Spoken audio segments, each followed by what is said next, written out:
오늘은 요한계시록 9장 말씀을 보겠습니다.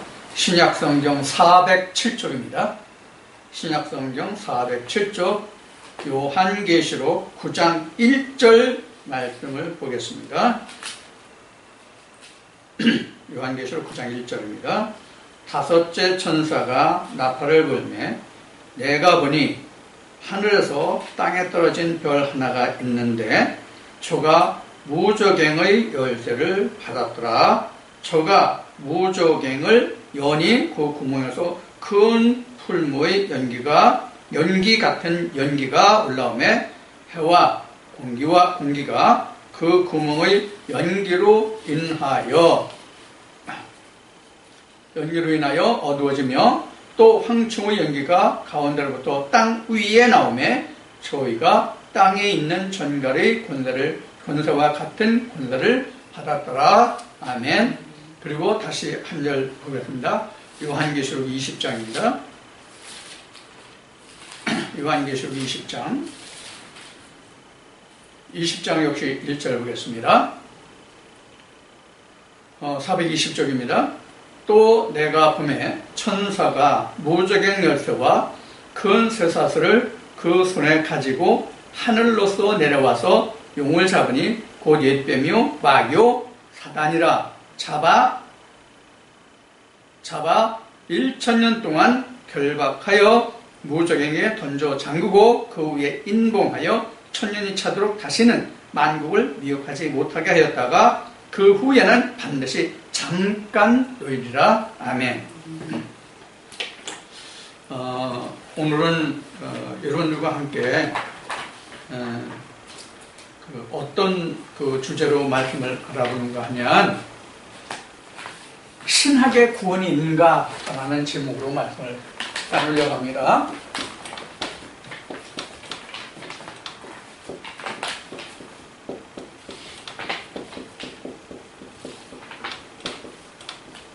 신학의 구원이 있는가 라는 주제로 오늘 좀 말씀을 나누려고 합니다. 우선 결론을 말씀드린다면 신학의 구원이 있다고 하면 이런 주제로 지금 말씀을 전하려고 하지 않겠죠. 일단 답을 먼저 말하면 신학으로는 전혀 구원이 없다. 그렇게 먼저 전제를 하고 오늘 이 말씀을 통해서 왜 그런지를 현재 교회에 다니시는 모든 분들이 좀 깨달았으면 하는 그런 마음으로 오늘 이 메시지를 전하고자 합니다. 아마 교회에 다니시는 분들이나 특히 목회자들 가운데서는 지난달 말경 정확하게는 2017년 6월 29일인가 그날에 유튜브에 그 동영상이 다 올라와 있습니다만 그 개신교회에 그대로 내로라 하는 목사님들과 신천지의 이만희 교주를 불러서 거기서는 이제 신천지 총회장이라고 이제 지칭을 했습니다만은 어쨌든 개신교의 대표들과 신천지와의 그 종말론, 창조론과 종말론이라는 그 주제로 그 포럼을 가졌던 그 이에 걸친 분량이 유튜브에 올라와 있습니다. 그 내용을 다 말하자면 시간이 많이 모자라고 또 그 내용을 말하자면 밑도 끝도 없이 많은 성경을 들추어서 증거를 해야 되기 때문에 다 말할 수는 없어요. 그러나 그 모든 상황을 간단하게 정리해서 말한다면 지금 기존 신학에 몸을 담고 거기서 박사학위를 받은 분들이 나와서 신천지의 그 교리라고 합시다. 우리 교리라고 그러니까 신천지에서 주장하는 그 교리를 이해할 사람이 한 명도 없단 말이에요. 기존 신학으로는. 지금 그 주제가 천지 창조와 종말이란 말이에요. 이번 포럼에서 그 주장한 것이 지금 기존 신학에서 천지 창조를 아냐고요. 종말이 뭔지를 아냐고요. 그러니까 우리가 지금 우리도 신앙생활을 한 지가 뭐 1, 2년 된 건 아니고 뭐 수십 년씩 됐으니까 그동안 신앙생활하면서 다 들어왔지만은 지금 우리가 기존 신학에서는 종말에 관한 부분이 요한계시록과 다니엘이라고 하는 말을 일반적으로 많이 하거든요. 물론 복음서에서도 일부 이것은 종말에 대한 이야기다 하는 것이 뭐 물론 없지는 않아요. 한 예를 들면 마태복음 25장에 슬기로운 처녀와 미련한 처녀, 이것도 종말에 관한 이야기거든요. 물론 24장에도 나와요. 예수님이 다니엘의 그 말한 말을 예언한 바를 인용해서 한 말에서 가증한 물건이 가증한 것이 거룩한 곳에 서는 것을 보던 이 말씀이죠. 이런 말씀들이 바로 이제 종말론에 관한 말씀이란 말이에요. 이렇게 종말을 말하는 사람들, 즉 신학자들이 많이 있지만은 그 종말이 종말이냐고요. 또 그 종말을 말한다 할지라도 그 신학에 따라서 또 같은 신학을 이수했다 할지라도 그 자기가 보는 관점에 따라서 종말을 말하는 사람들의 그 논의, 즉 자기 주장이 다 제각각이란 말이에요. 통일된 종말론을 말하는 사람은 단 한 사람도 없단 말이에요. 어떤 1이라는 종말론, 2라는 종말론, 3이라는 종말론이 있다면 각각 1, 2, 3번을 따르는 무리들은 있을지라도 그 1, 2, 3을 한데 묶어서 하나로 이것이라고 그 정형화된 그런 종말론은 현재 기독교에는 없단 말이에요.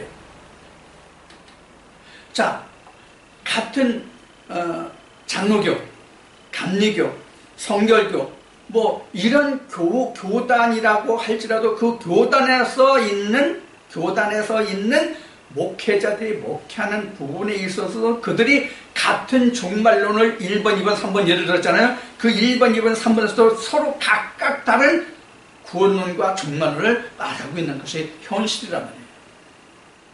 그만큼 오늘날 성경이 중구난방이에요. 방금 말한 바와 같이 지금 그 신천지를 데려다 놓고 그들의 종말론과 그 창조론과 종말론이 왜 이단이냐 하는 것을 증명하라고 했던 거거든요, 사실은. 그래서 당신들이 그래서 이단이다라고 하려고 했던 것인데, 동영상을 보신 분들은 다 이해하겠지만 어느 신학 박사가 과연 신천지에서 주장하는 그 말에 대해서 갑론을박을 해서 이건 그렇고 당신들의 주장은 이런데 성경은 이렇고 그래서 하던 얘기를 하는 신학자들이 단 한 명이라도 있느냐는 말이에요. 들어온 사람은 알겠지만. 그리고 신천지에서 주장하는 그 교리를 방금 말한 대로 교리라고 한다고 그랬어요. 그 교리를 이해할 수 있는 신학자들이 단 한 명도 없단 말이에요. 그 말씀이 왜 이렇게 풀어지고 왜 이렇게 설명이 되는지를 아는 사람이 없단 말이에요, 지금. 기존 신학에서는 단 한 명도. 그러면서 뭐 그들이 2단인지 3단인지를 뭐 판단하고 그들과 변론해서 그것을 결정하겠다고요? 어린 반푼어치도 없어요. 내가 한 3년 전에 신천지를 비판한 어느 신학 박사가 낸 책을 읽어봤어요. 도대체 이건 어린아이도 아니고 이게 말이 되는 말을 책이라고 써서 냈냐는 거예요. 이번에도 그 포럼 와서 말을 들어볼 것 같으면 어느 신학 박사가 이런 질문해요.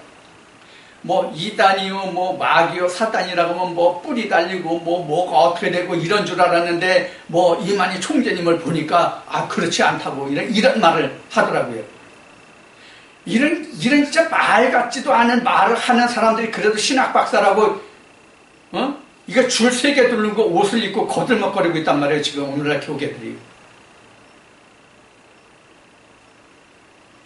그러면서 일부에서는 신천지를 옹호해주고 그들 인정하는 그런 듯한 발언을 했다 해가지고 오히려 그것을 빌미를 삼아서 그를 공격하고 나는 정통이고 나는 구원이 있다고 하는 사람들이 너무나도 많은 가운데 있단 말이에요, 지금. 각종 매체를 보면. 그러나 방금 말한 바와 같이 신학에는 100% 구원이 없다. 그것을 오늘 내 말인지 성경에서 증거한 것인지를 오늘 같이 한번 우리가 고쳐해보자 하는 거예요. 이미 신학에는 구원이 없다는 것을 내가 이 말씀을 증거하기 시작한 때부터 이 말을 수없이 해온 말이에요. 직설적으로 오늘같이 말은 하지 않았지만. 오늘 혹여 이 말을 들으시고 이의가 있으신 분은 오늘 이 동영상에 내 연락처를 남길 테니까 질문하세요. 이의가 있으면 이의를 제기하시면 내가 답변을 해드릴게요. 신천지에서 주장하는 그 말조차도 그 말뜻이 무엇인지를 모르는 사람이 오늘 내가 전하는 이 말을 알아들을지 하는 것은 상당한 숙제가 의문이 붙기는 하지만 그래도 들을 사람은 듣기 때문에 이 말을 전하지 않을 수가 없습니다. 지금 여러분들과 함께 봉독한 말씀이 요한계시록에서 말씀을 봉독해드렸는데 요한계시록 9장과 요한계시록 20장을 같이 증거했습니다. 거기서 보면 똑같이 무적의 열쇠가 나옵니다.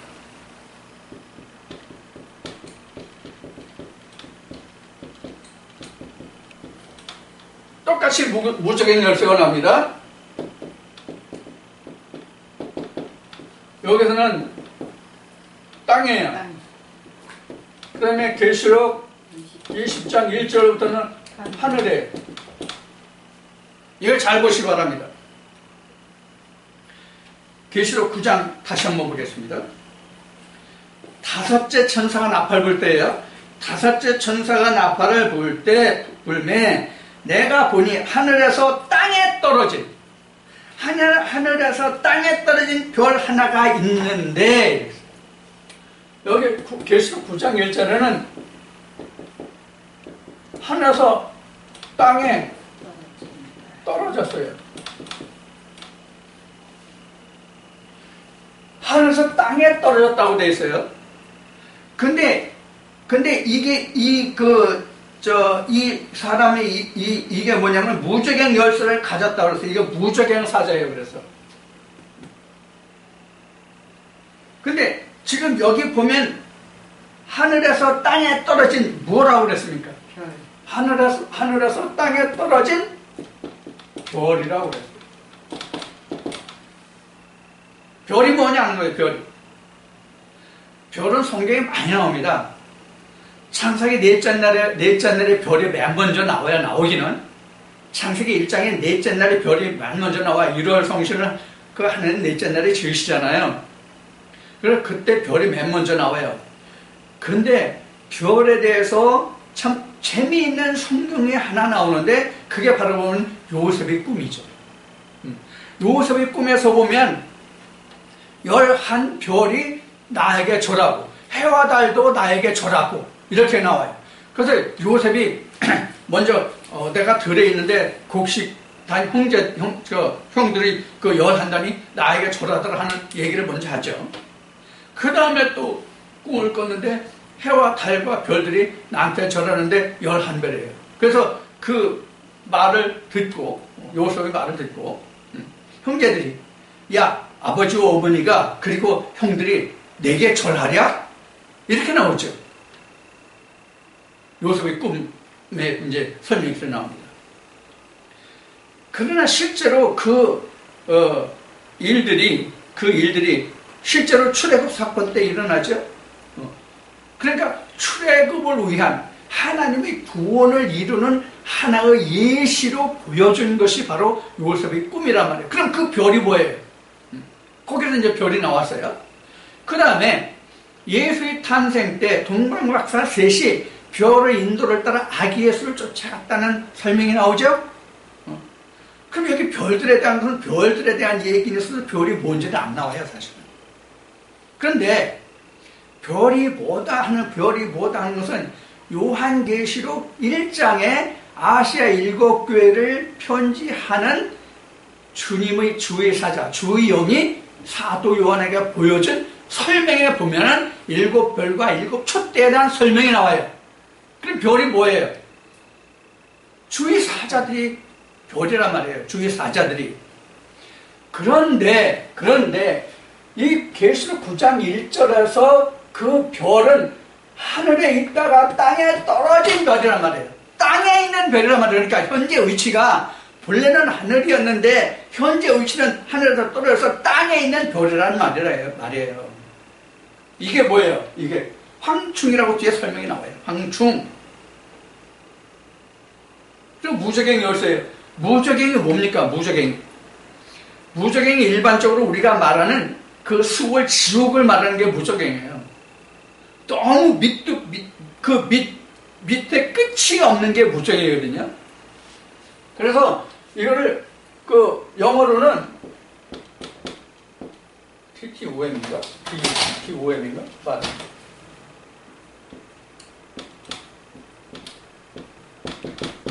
이렇단 말이에요. bottomless pit. 그러니까 그 pit는 대체적으로 이렇게 돼요. 이게 이제 여기가 이렇게 표시하면 안 되겠구나.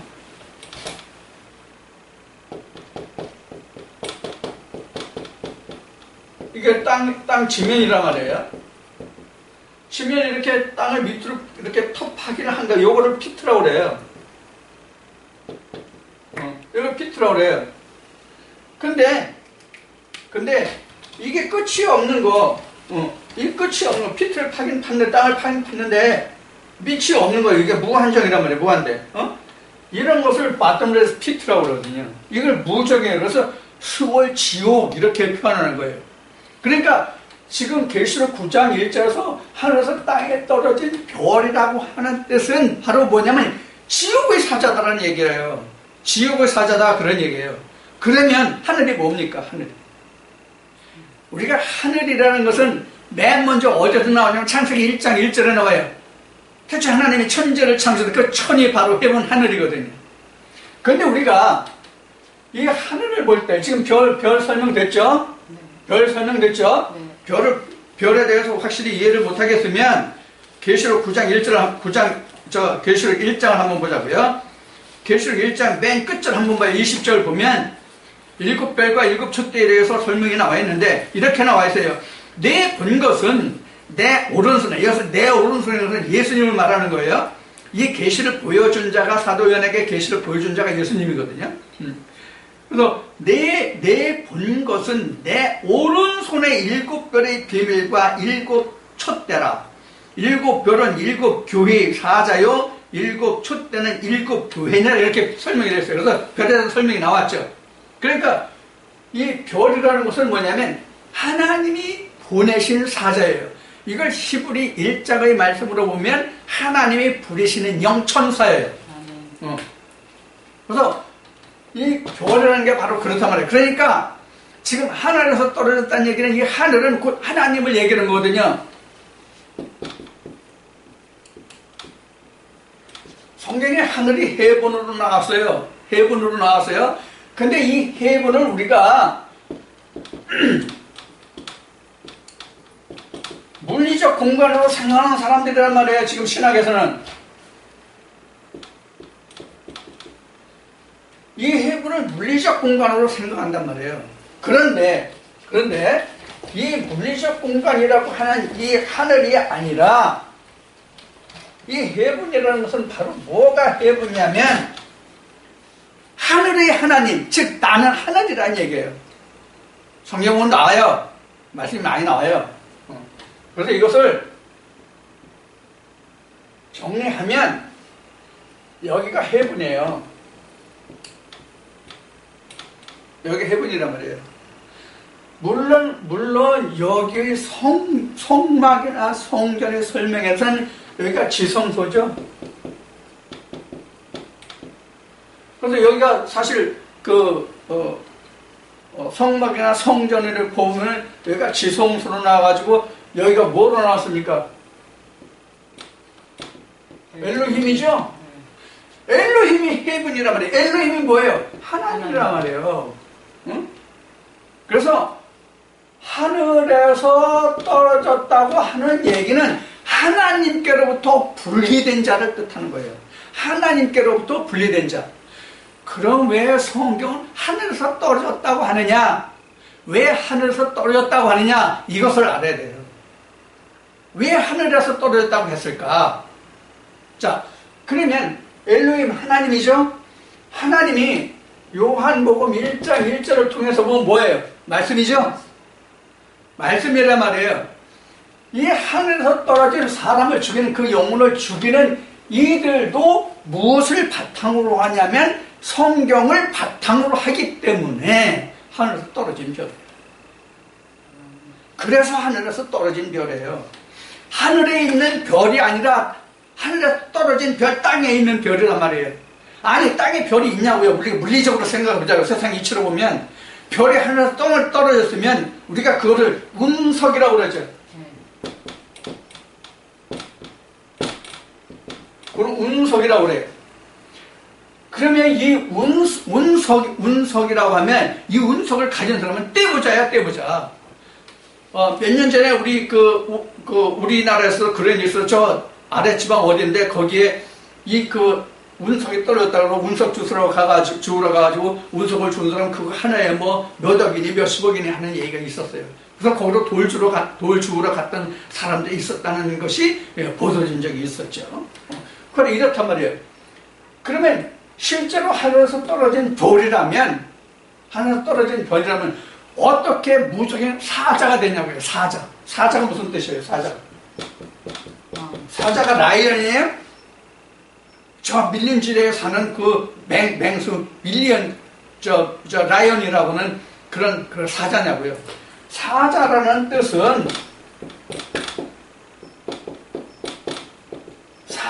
뜻은 뭐냐면 영어로 말하면 저도 영어를 잘 모르는데 영어를 쓰니까 좀 얼굴 뜨겁긴 합니다. 영어로 말한다면 메신저예요. 메신저. 즉 어떤 소식을 전하는 자예요. 어떤 소식을 전하는 자가 메신저예요. 우리가 일반적으로 쉬운 말로 메신저는 방송국의 아나운서도 메신저예요. 소식을 전해주니까. 우체부도 메신저예요. 이제 그런 사람들, 어떤 소식을 전해주는 사람을 메신저로 해요.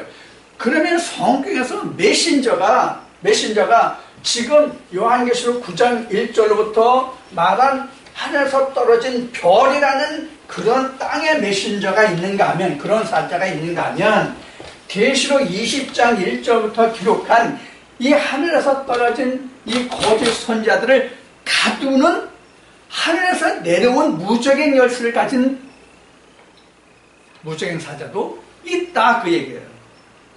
그래서 이 둘을 성경에는 어떻게 표현하고 있냐면, 하나는 스스로 온 자, 하나는 보냄을 받은 자인데, 하늘에서 떨어진 별은 스스로 온 자, 그리고 하늘의 무적행 열쇠를 가지고 내려온 자는 누구냐면 하나님으로부터 보냄을 받은 자예요. 그럼 성경은 하나님으로부터 보냄을 받은 자가 얼마나 되는지 한번 살펴볼까요? 우선 첫째, 여러분들 하나님으로부터 보냄을 받은 사자가 맨 먼저 누구라고 기억됩니까? 에녹을 예를 들 수가 있겠죠. 우리가 흔히 하는 엘리야를 예를 들 수 있겠죠. 모세를 예를 들 수 있겠죠. 예수님을 예를 들 수 있겠죠. 구약의 선지자들을 말할 수 있겠죠. 신약의 사도들을 말할 수 있겠죠. 그러면 우리가 이것을 알아야 돼요. 성경을 통해서 우리가 볼 수 있는 첫째적인 우리가 시각을 가져야 될 게 뭐냐면, 성경이 누가 누구에 대해서 말한 것이냐, 누가 누구와 싸운 것을 성경이 기록하고 있느냐 하는 문제예요. 자, 우선 구약을 봅시다. 누가 누구와 싸웠는가? 구약을 먼저 보자고요. 구약을 먼저 보면 하나님의 선지자들이 있겠죠. 잠깐만요. 하나님의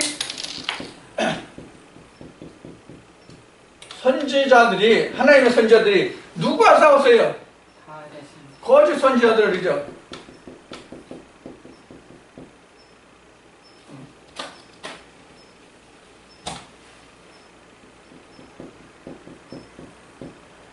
그래서 구약에서 가장 기본적으로 그런 게 뭐예요?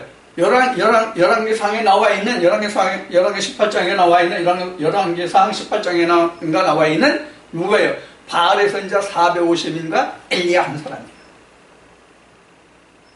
그럼 쉬운 얘기로 하나님으로부터 보냄을 받은 자는 바알은 450이지만은 하나님으로부터 보냄을 받은 선지자는 엘리야 한 사람뿐이었거든요. 그럼 최소도 1대 450이에요. 그런데 11개 말씀을 보면 갈멜산의 그 하나님의 역사를 보면, 자, 바알의 선지자가 몇 명이에요? 바알 선지자 몇 명 나와 있어요? 450인인 거예요. 그 다음에 거짓 선지자 또 있죠?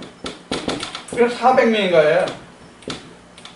근데 하나님 쪽에는 엘리야예요. 그럼 사실 850대 1이에요.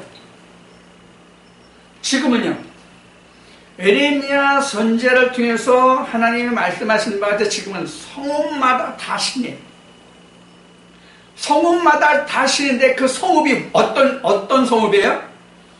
하늘에서 떨어진 별들의 성읍이란 말이에요. 성이 뭐예요? 성경에서 성읍이에요. 요에서를 보면 성읍은 하나님의 성읍이에요.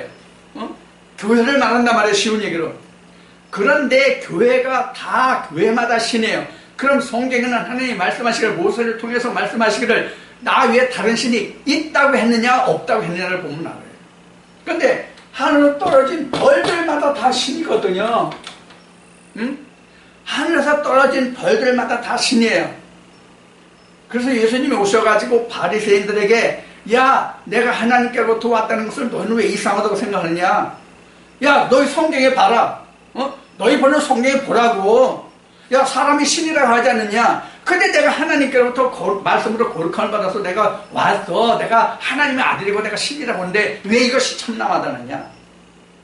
이렇게 나오죠. 그래서 사실 우리가 지금 신학을 해서 목회를 하든 하나님께 신을 받아서 하나님의 말씀을 전하든 어느 쪽이든 다 목회를 한다면 그 모든 사람들이 다 신이란 말이에요. 그러나 어떤 신이 하는 거예요. 즉 하늘에서 떨어진 별의 신이냐, 계시록 20장 1절에 기록한 하늘에서 땅에 있는 무적행사들을 가두려고 있는 하나님께로 보냄을 받은 사자냐 하는 거예요. 그래서 이 하늘에서 떨어진 별에 대해서 하는 일을 우리가 다음에 하나 찾아보자고요. 어디냐면 이에 대한 계시록 9장부터 쭉 설명이 나와서 그 결정적인 것이 뭐냐면, 이들이 하는 일이 뭐냐면 이거예요. 계시록 11장 8절 봅시다. 저희 시차가 큰 성길에 있으리니 그 성은 영적으로 하면 소돔이라고도 하고 애굽이라고도 하니 곧 저희 주께서 십자가에 못 박히신 것입니다. 자, 그러면 지금 하늘에서 떨어진 별들이 하는 일이 뭐예요? 소돔과 고모라라 이 일을 하고 있다는 얘기잖아요. 9장에서부터 자세히 읽어보시면 알아요. 이 뜻이 무엇인지. 요한계시록이 어렵다고들 말을 해요. 예, 어렵습니다. 어려워요. 요한계시록 정말 어렵습니다. 다니엘서도 어렵습니다. 그러나 성경의 창세기부터 요한계시록 앞까지가 유다서인데, 창세기부터 유다서까지를 그 말씀을 성령의 조명을 받았다면 계시록이 어렵지 않아요. 요한계시록은 앞뒤를 자세히 읽어보면 문제가 있고 그 안에 답이 다 있어요. 요한계시록 답이 다 있다고요. 앞에서 나온 문제가 있으면 뒤에 답이 다 있고요. 중간중간에 답이 다 있고 문제가 다 있어요. 그래서 이사야 34장 말씀을 보면은 너희는 여호와의 책을 자세히 읽어보라 이거야. 한 말씀도 빠진 것이 없다. 이것을 여호와께서 모으셨습니다 돼 있어요. 이것을 기성교단에서는 신천지에서 이 말을 사용하니까 이 말은 그 말이 아니라 그 앞에 이사야 34장 말씀에 보면 뭐 또 뭐가 짝이 있고 뭐 또 뭐가 짝이 있고 이 짐승들에 대한 것이다 이런 얘기를 한단 말이에요. 그럼 성경에서 이사야 34장에 나와 있는 그 짐승들이 뭐냐고요? 이방 나라들이 그 자기 나름대로 쉬운 얘기로 연합을 이룬 나라와 나라들을 각 짐승으로 표현했을 뿐이에요.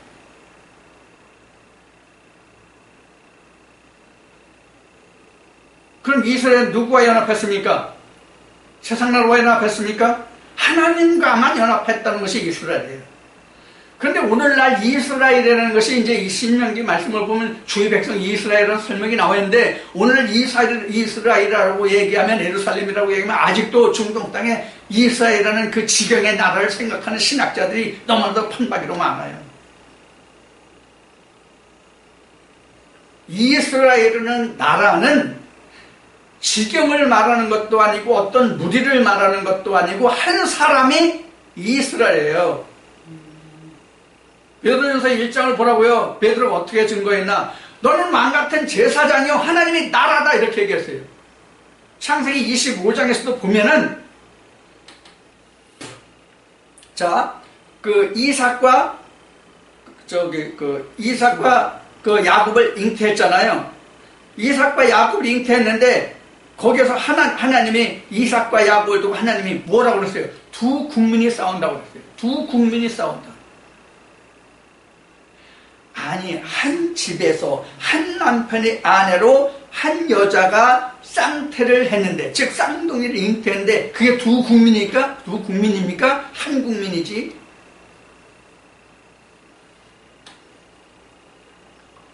이러한 성경에 기록되고 묘사된 것을 시편 78편에 기록된 말씀같이 하나님은 자연의 이치를 들어서 하나님을 드러내시고자 했는데, 우리 오늘날 신학자들은 하나님이 비유로 만들어진, 지으신, 말씀하신 그 말씀을 사실상 실상의 세상일로 본단 말이에요. 그래서 이번 포럼이 뭐라고 했어요? 창조론과 종말론이죠. 창조와 종말이란 말이에요. 쉬운 얘기로. 그러니까 기존 신학에서는 창조란 뭐를 봐요? 자연계를 봐요. 종말은 뭐예요? 지구 종말을 봐요. 이거 아니란 말이에요. 응? 성경에서 말하는 거죠. 나라가 각자 한 사람이란 말이에요. 지금 베드로전서 1장을 지금 인용했죠? 궁금하신 분들은 베드로전서 1장을 찾아보시기 바랍니다. 이 동영상을 보시는 분들 중에서 궁금하시면 베드로전서 1장을 찾아보시기 바랍니다.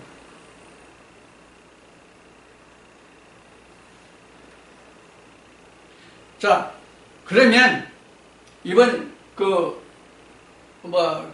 기성 교단과 신천지의 토론에서 거기에서 뭐가 나왔냐면 14만 4천이 나왔어요. 신천지에서도 이 14만 4천 몰라요, 이 진리를.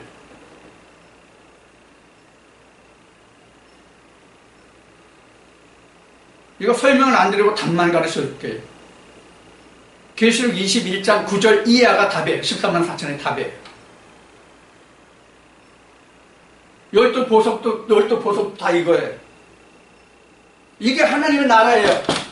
한 사람이란 말이에요. 한 사람. 이 사람이 이긴 자예요. 이만희가 이긴 자가 아니란 말이에요. 그러니까 오늘날 교회에 다니면서 하나님과 예수와 성령을 말하는 모두가 다 이긴 자가 돼야 되고 14만 4천이 돼야 된다 하는 얘기예요. 그 사람이 구원받은 자예요. 아버지 나라의 생명책에 기록된 사람이 그 사람만.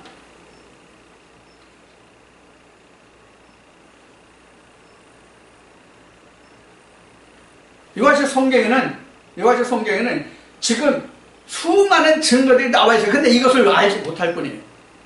그래서 내가 이 동영상을 보고 이 포럼을 보고 너무나 답답해서 내가 신학에는 구원이 없다는 글을 올렸어요. 반응하는 사람이 없어요.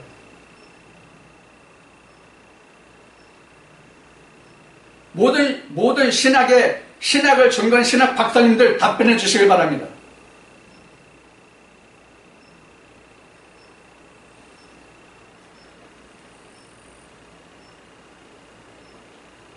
그분들이 하나님을 알고자 성경을 많이 공부하고 연구하고 공부한 그 자체는 내가 높이 평가합니다. 나는 그렇게 해볼 줄 못했거든요. 나는 그런 것이 부러운 사람이거든요. 그러나 하나님은 그렇게 해서 알 수 있는 것이 아니다. 하나님은 사람의 공부로 알 수 있는 것이 아니란 말이에요. 내가 늘 주장했지만 장로교회, 칼뱅, 알미니안, 웨슬레, 많은 종교 개혁자들 많지 없어. 우리가 신학할 때 보면은 많은 그 교부들과 그 신학자들 말하죠. 철학자들 말하죠. 종교연구가들 말하죠. 그 사람들이 주장한 글이 영혼을 구원합니까? 칼뱅이 주장한 글이 아무리 좋아도 칼뱅이 그 주장한 글이 구원합니까? 그래도 그들은 이렇게 말합니다. 예수 외에는 다른 이름을 우리에게 주지 않았었다고. 근데 칼뱅은 왜 들먹거려? 알미는 왜 들먹거려? 교리는 왜 들먹거리냐고. 그 교리 가지고 그 잘난 신천지 하나도 감당을 못하면서.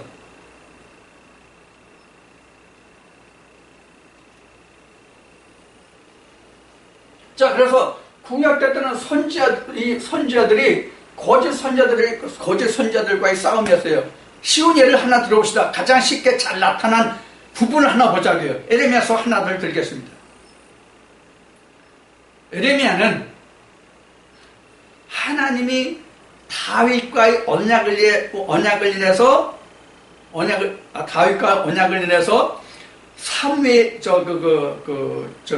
솔로몬이 죽을 때 이스라엘 중에 유다와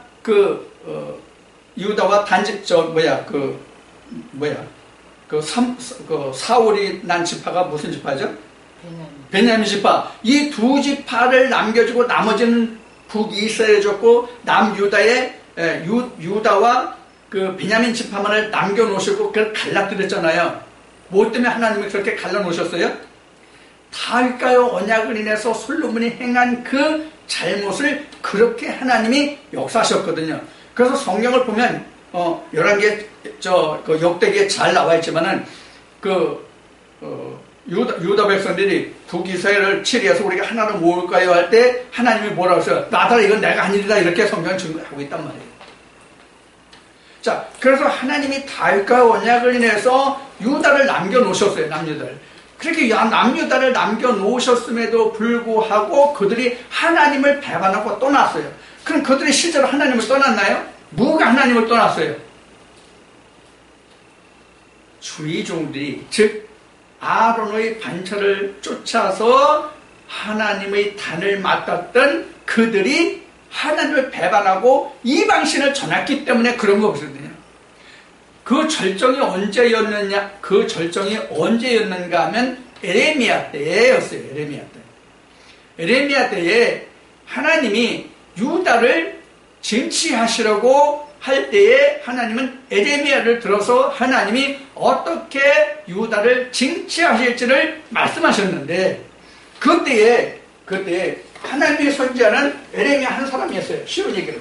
물론 에레미야의 서기관 바룩이 있었지만은 하나님의 선지자로 일했던 사람은 그때 당시에 표면적으로 보면 누구냐면 에레미야 한 사람이에요. 그러면 에레미야가 하나님이 들려주신 음성을 전했을 때에 그 음성을 당시에 제사장들이 들었냐고요? 안 들었어요. 어느 하나님 내게 그렇게 말씀하셨는가? 에레미야서 보면 나옵니다. 그때에 에레미야를 대적한 가장 대표적인 두 거짓 선자가 있었어요. 성경은 선자라고 나왔지만 실상은 그때 당시는 제사장들이에요. 대표적인 게 에레미야 때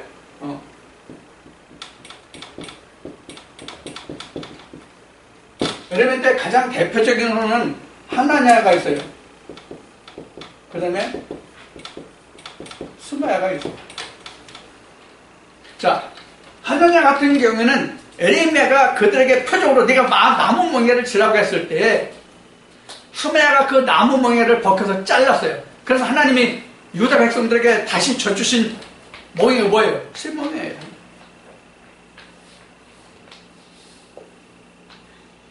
여러분들 이걸 아시란 말이에요. 이게 뭐예요? 항상 하나님의 선지자는 한둘에 불과했다. 반면에 거짓 선지자들은 득식을 거렸다. 구약은 이 정도만 하겠습니다. 신약에 들어와서 보자. 신약에 들어와서 크게는 예수님 한 분만 하나님의 선지자예요. 예수님이 아버지께로 가시고 난 다음에는 12사도들이 있었어요. 물론 바울이 증거한 사도행전이나 고린도전서 말씀을, 고린도교회 편지한 그 말씀을 보면 그때 당시에 하나님의 사도들이 많이 있음을 우리가 알 수 있어요. 예수님의 제자들과 그 외에 500여 명, 그러니까 대략 한 그때 600명 남짓 사도들이 있었다라고 우리가 추측해 볼 수 있는 대목이 나와요. 고린도전서에 나옵니다. 그 반면에 당시에 우리가 복음서에 기록된 말씀들을 보면 바리새인들이 얼마냐고요. 바리새인들만 해도 얼마냐고요. 바리새인들을. 거기에 바리새인들 뿐입니까? 성경에 나와 있지 않지만 거기에 보면 다른 그 종파들이 또 있었단 말이에요. 이게 지금 종교 역사에 기록될 정도면 오늘날 얘기하면 교세죠. 그 교세가 적지 않다는 얘기예요. 다만 당시에 바리새파가 제일 컸다는 것뿐이에요. 성경에 또 하나의 그 교파가 또 나오죠. 무슨 파가 나와요? 사두개파 나오죠. 부활이 없다고는 사두개파가 나오죠. 성경에는 나와 있지만 그 성경의 역사를 보면은 또 뭐가 있냐면 에세네파라는 거 등장을 해요. 자, 그러면 바리새파, 사두개파, 에세네파, 자, 좋아요. 에세네파 성경에 안 나왔으니까 뺍시다. 사두개파와 바리새파가 있잖아요. 그럼 이들이 모두 다 이스라엘 전체를 장악하고 똘똘 뭉쳐 있어요. 거기에 예수님이 오셔서 지금 돌을 던지는 거예요. 근데 그 돌이 그 큰 무리 속에 어떤 반향을 일으킬 수 있냐고요.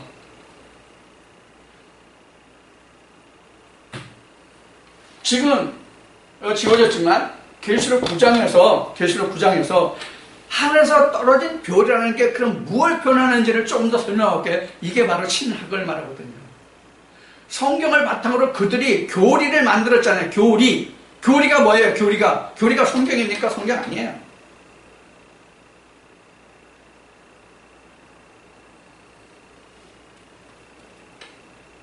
무슨 교리 많이 나와 있잖아요. 난 무식해서 그거 다 몰라. 제목조차도 다 못되겠어 나는. 자, 이와 같이 하늘에서 떨어진 돌이라는 것은 성경을 바탕으로 이루어진 신학들이에요. 자, 그럼 신학이 언제부터 있었다고 유추가 되는지는 좀 이 얘기를 마치고 할게요. 자, 그래서 신약에 와서는 지금 사도들이 바울의 증거를 보면 대략 600명 정도, 600명 이쪽 저쪽이다라고 추측해 볼 수 있는 증거가 성경에 보면 나오는데 그 사도들에 비해서 거짓 선자들, 거짓 사도는 얼마나 하늘에서 떨어진 별들이 얼마나 많냐고요. 자, 과거 유대 땅에 가장 이름을 날렸던 신학이 뭐예요? 가말리엘이죠? 그럼 그 이전에 신학은 뭐가 있어요? 구약 때는? 아방 때 이세벨이 길리온 거짓 선자 있죠? 이것을 우리가 신학으로 할 수 있어요. 그런 성경에서 가장 먼저 신학이 있다고 추측되는 부분이 어디라고 여러분들 생각해 보신 적이 있나요? 창세기 3장이에요.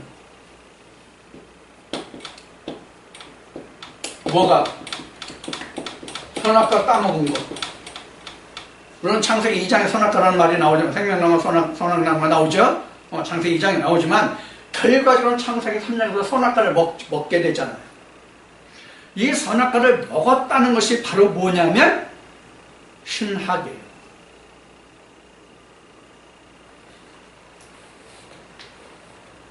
지금 신학을 한 사람들이 하나님의 자리에 서서 그들이 뭐라고 그래요?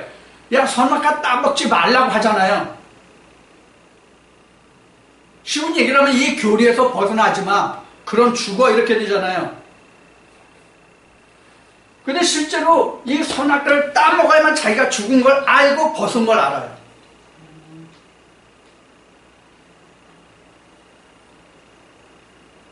그래서 지금 계시록으로 지금 말씀을 살펴보는데, 계시록 지금 말씀에 보면은 어떻게 기록되는지를 한번 보자고요. 18장 가겠습니다. 계시록 18장 4절 말씀을 보면 이렇게 기록해요. 18장 4절, 계시록 18장 4절 보면, 또 내가 들으니, 사도 요한이 들으니 하늘로서 다른 음성이 나서 가로되, 내 백성아, 거기서 나와 그의 죄에 참여하지 말고 그의 받을 제약을 받지 말라. 그럼 이걸 어디에 향해서 하는 말이에요? 음료와 요항인 영적으로 진노의 포도주를 내는 바벨론을 말하는 거거든요. 그 바벨론이 바로 뭐예요? 그 설명이 창세기 9장부터 지금 여기까지 17, 18장까지 뭐냐면 바로 땅에서 올라온 무적행 사자들을 얘기하는 거거든요. 너는 거기서 나와서 그들이 받을 진노를 재앙을 받지 말라고 성경 분명히 기록하고 있단 말이에요. 지금 뭐 기성교단이 뭐 한둘이 아니잖아요. 한둘이 아닌데 기성교단에 있는 사람들이 자기가 벗은 줄 아는 사람이 있나요? 없어요. 마치 바울이 사울 때와 같아요. 자기는 입었고 의인인 줄 알아요. 그런데 바울이 자기가 벗은 자요, 내가 보지 못하는 자요, 눈먼 자요, 소경이요, 벙어리인 줄 아는 것이 다메섹 사건이잖아요. 다메섹 사건을 통해서 그가 이것이 아니다라는 걸 증거한 많은 말씀들이 있어요. 내가 조상보다 더욱 열심으로 조상의 뭐 유전을 뭐 어쩌고 저쩌고 이런 말씀이 나와요. 그래서 빌립보 교회에 편지할 때는 모든 것을 배설물로 여긴다라고 말하고 있고, 그가 본래 하나님의 아들이라고 증거하고 있는 것이거든요. 그래서 또한 그는 내가 신학으로 하나님을 아는 줄 알았는데 신학을 벗어야 하나님을 내가 알 수 있다고 고백한 것이 뭐냐면, 내가 지금까지는 예수를 육체대로 알았으나 이제는 육체대로 알지 않기로 한다고 증거한 것이 바로 그거예요. 육체대로 아는 게 바로 뭐냐, 하늘에서 떨어진 별이 주장하는 게 육체대로 아는 것이거든요. 즉 육체대로 안다는 것은 성경 본문대로 문자적으로 본다는 뜻이에요. 이것을 다시 말하면, 지금이 우리나라가, 한국이, 대한민국이 50년대 60년대입니까? 문명이 그렇게도 많아서 지금 한글조차 읽지 못해서 누가 읽어주고 설명해야 여기에 무슨 말이 적혀있구나라는 것을 알 수 있는 시대입니까? 아니잖아요.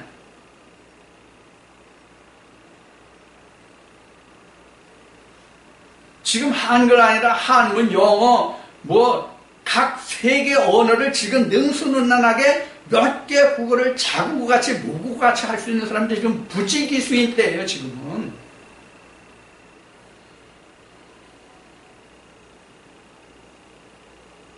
그러면 신학을 한 사람들만 머리가 우수하고 두뇌가 좋은 사람들인가요?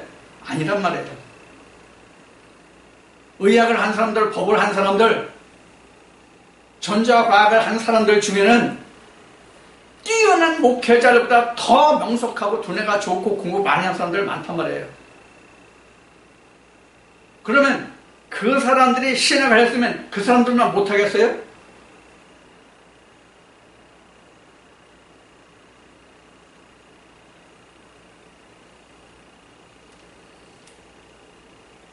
목사 안수 받은 것이 하나님으로부터 기름 발린 종입니까? 아니란 말이에요.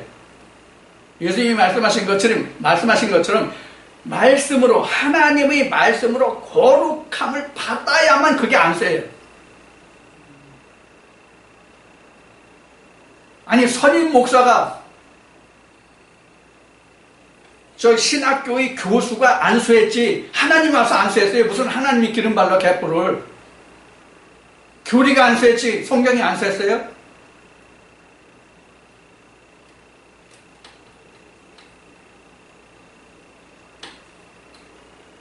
하나님을 알기를 원하면 정말로 신학을 한 분들이 그 성정이 하나님을 섬하는 그 아름다운 성정이 있어서 신학을 전공했고 하나님 알기를 원한다면 신학의 틀을 벗어나세요. 지금 신학이 뭔지 이렇게 나와 있어요. 그래서 창세기 3장을 얘기한 거예요. 이미 창세기에 그게 적혀 있단 말이에요. 기록되어 있단 말이에요. 신고되어 있단 말이에요. 이걸 보지 못할 뿐이에요. 그래서 이 신학에서 주장한 바는 이새야 선지자를 통해서 하나님이 말씀하신 것 같이 전투에 전투를 가옥에 가옥을 연하여 홀로 고하려 하는 자들은 화가 있을진저 이렇게 나온 거예요. 교단이 뭡니까? 교단이 뭡니까? 우리가 동물의 왕국으로 이것을 바꿔서 비교해서 설명한다면 가옥에 가옥을 전투에 전투를 연하여 홀로 가는 자는 뭐냐면 동물 세계, 동물의 왕국, 동물들의 세계로 보면은 뭐냐면 자기 영역을 표현하는 거예요.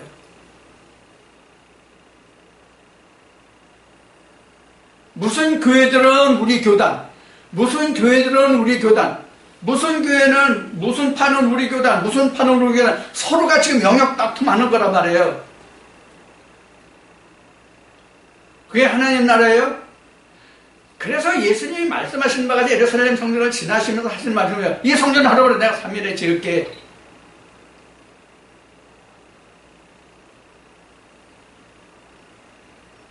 당시에 바리새인들이 3일을 알았나요? 예수님으로부터 교육을 받던 양육을 받았던 제자들은 알았나요? 예수님이 부활하신 후에 3일이라는 뜻을 알았죠, 제자들도? 그럼 오늘날 신학을 한 사람들은 3일 아나요? 3일을 알면 신천지 불러다 거짓 안 하지. 창조를 알면 창조 안 물어보지. 종말이 뭔지 알면 종말 안 물어보지.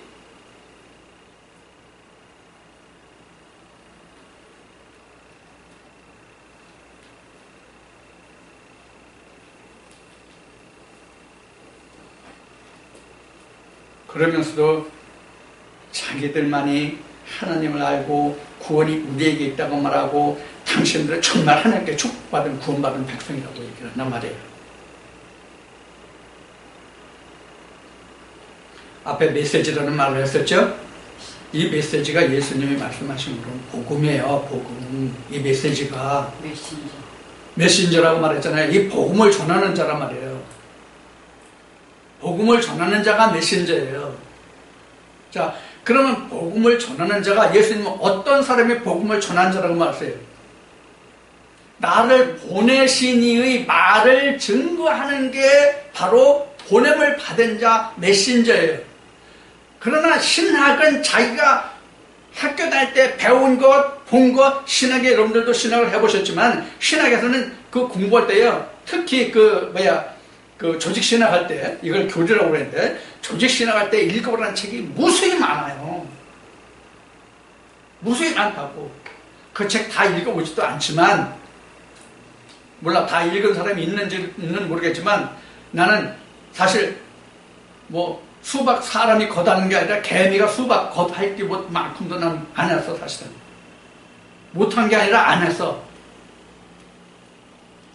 그러면, 성경의 이사야를 통해서 말씀하신 것 같이 자기가 배운 것, 익힌 것, 들은 것으로 말하지 실제로 아버지가 내게 말씀하시는 그거를 증거하냐고요. 신학을 한 사람들이. 그래서 하늘에서 떨어진 별 이렇게 요한계시록은 증거하고 있는 거예요.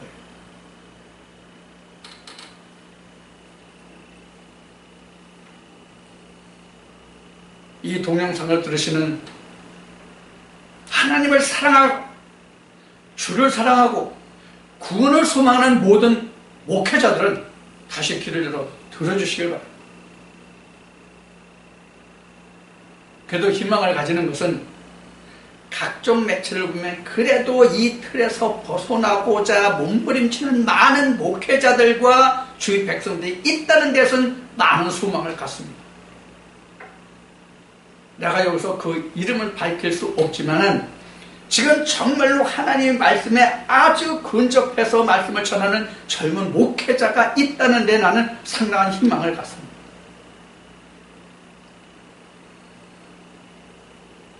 하나님을 지금 말한 바와 같이 하나님을 사랑하고 주님의 말씀을 사모하고 성령을 사모하는 자들이 이 동영상의 말씀을 듣고 만약에 질문 있고 그걸 하나님을 더 알기를 원하신다면 앞에 말씀드렸듯이 제 연락처를 남기고 제 연락처가 있으니까 문의하시기 바랍니다.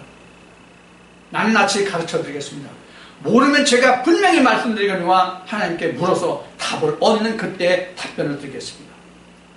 내가 세상에 배운 지식과 들은 것으로 말하지 않겠습니다. 이 동영상을 접하시는 분들 중에서 과연 이 말씀을 들을 수 있는 분이 몇이고 과연 그렇다고 수긍한 분이 몇 분이나 있을지는 상당히 의심해요. 상당히 의심스러워요. 제가 전하는 말씀에 대해서 내가 여러분들에게 이제 처음 말하면 별난 댓글이 다 올라와요. 동영상을 보고 별난 댓글이 다 나와요. 어떤 분은 이런 글을 썼어요. 아이고 이거 정말 이건 진짜 정말 이건 말도 아니구나. 아이고 이건 정말 이런 사람도 있어요. 댓글에.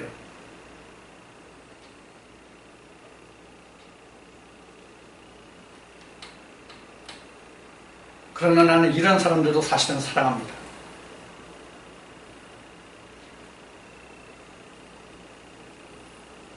이런 말이 있어요. 아주 극단적인 부정은 긍정이라고 말이죠. 그래서 오히려 이런 사람들이 더 깨지기가 쉬울 수도 있어요. 예를 들면 바울같이 겨울에 엿가락같이 딱 끊어져야지 여름에 엿가락같이 늘어지고 휘어지는 사람은 사람이 보기에는 좋은 하나님이 보기에는 좋은 게 아니에요. 사실 이리 구부러지고 저리 구부러지고 마치 충청도 사람이 그렇다고 사람들이 많이 비유를 하죠. 내가 안 하니요 그때 가봐야지 이런 식으로 말한다고 그러죠. 이런 식은 사람으로는 그 사람이 좋아 보이고 유해서 그 사람 하면 이럴지 모르지만 하나님 보시기에는 안 좋단 말이에요. 그래서 성경이 이렇게 증거하고 네가 뜨겁든지 차갑든지 해라. 미지근하면 내가 토해 내버린다는 거예요.